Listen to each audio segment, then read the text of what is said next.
Hey, what's going on guys? It's Phonology and today we will take a look at the latest OnePlus offering in the affordable segment, the OnePlus Nord N10. How will it hold up against the original OnePlus Nord? Only one way to find out. Talking about the availability, OnePlus just announced the Nord N10 and is expected to release in November, while the OnePlus Nord was released on 4th August and is available to buy right now.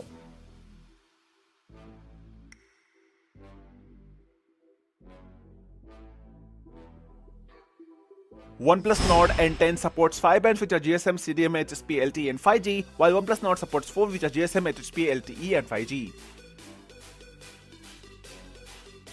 There is a slight difference in the thickness here as the OnePlus Nord N10 is 9mm thick while the OnePlus Nord is 8.2mm thick. The difference is much smaller in the weight though as the OnePlus Nord N10 is 190 grams while the OnePlus Nord is 184 grams. Talking about the display, the OnePlus Nord N10 has a 6.49-inch IPS LCD display, while the OnePlus Nord has a 6.44-inch Fluid AMOLED display. Both the phones have the same resolution of 1080 by 2400 pixels. The OnePlus Nord N10 and OnePlus Nord both have a 90Hz refresh rate with 406 pixels per inch and 408 pixels per inch respectively. OnePlus Nord has HDR10 Plus support as well. OnePlus Nord N10 has the new Qualcomm Snapdragon 690 which is slower than the Qualcomm Snapdragon 765G on paper but beats the latter in the benchmarks. The GPUs are very similar too as the OnePlus Nord N10 has the new Adreno 619L while the OnePlus Nord has the Adreno 620. For software, the OnePlus Nord N10 and the OnePlus Nord run Oxygen OS 10.5 and Oxygen OS 10 on top of Android 10 respectively. The OnePlus Nord N10 has a single variant of 6GB plus 128GB combination, while the OnePlus Nord has 3 variants with 6GB plus 64GB, 8GB plus 128GB and 12GB plus 256GB combinations. Both have UFS 2.1 storage speeds. OnePlus Nord N10 has an expansion slot via microSD, while OnePlus Nord has no expandability whatsoever.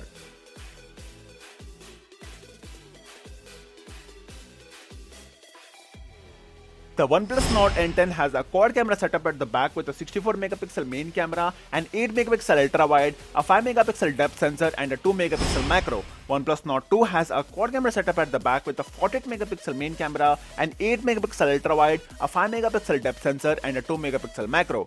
The OnePlus Nord N10 can shoot 4K at 30fps and 1080p at 30, 60 and 120fps, while OnePlus Nord can shoot 4K at 30fps and 1080p at 30, 60 and 240fps. OnePlus Nord N10 has a single 16MP camera in the front, while the OnePlus Nord has a dual camera setup at the front with a 32MP main camera and an 8MP ultra-wide. Nord N10 can shoot only 1080p at 30 and 60fps, while Nord can shoot 4K at 30fps and 1080p at 30 and 60fps. OnePlus Nord N10 has a 4300 mAh battery, while the OnePlus Nord has a 4115 mAh battery. Both the phones can charge quite quickly at 30 watts.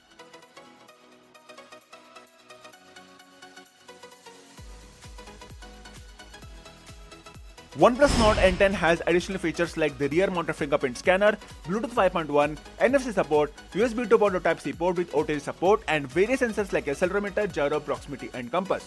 OnePlus Nord 2 has additional features like the under-display optical fingerprint scanner, Bluetooth 5.1, NFC support, USB 2.0 Type-C port with OTG support, and various sensors like accelerometer, gyro, proximity, and compass.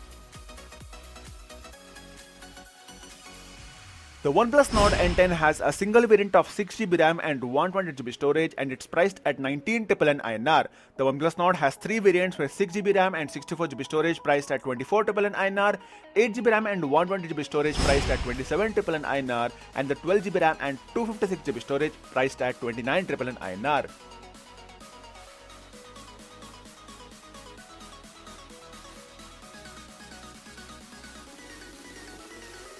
This may look like a OnePlus Nord's win on paper, which it is, but look closely. OnePlus Nord has won in some categories which I personally won't care about much, like the weight and the thickness. Some might not even care about the chipset. Instead, it did beat the phone in the benchmarks, but that's only half the story. Qualcomm Snapdragon 765G is surely more faster, but barely. So that's it guys, that was the on-paper specifications comparison for the OnePlus Nord N10 and the OnePlus Nord. Let us know in the comments below about what you think about either of the phones, and also like the video if you think it deserves one, and feel free to subscribe so that you don't miss any videos in the future. Until then, I will see you guys in the next one. Take care and stay safe. Bye bye.